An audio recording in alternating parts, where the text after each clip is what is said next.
Hello, hi. Hai. Saya Maria. Actually saya dalam bidang makanan sejak 2009. Saya berkecimpung dalam bidang makanan, buka tutup kedai.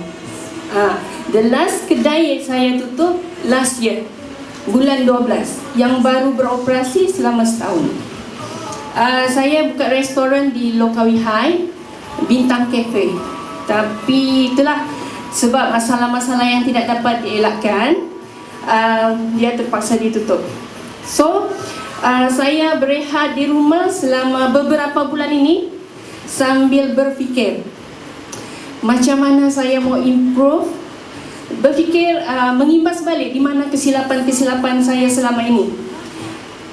Untuk pengetahuan, saya juga bekas ibu tunggal. Saya ada 2 orang anak, tapi sekarang sudah berpunya lah. Tapi impian saya tetap sama.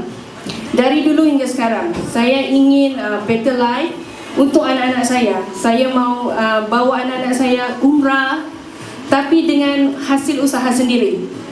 So, bila saya berkenalan dengan John, beliau memperkenalkan saya Bob. Di situ saya rasa saya perlu tukar strategi. Saya tidak akan buka tutup kedai lagi. So I will move. Saya akan bawa perniagaan saya bergerak menuju ke customer. Itulah impian saya. Mudah-mudahan dengan penghijrahan ini saya akan dapat mencapai apa yang saya impikan selama ini. Terima kasih.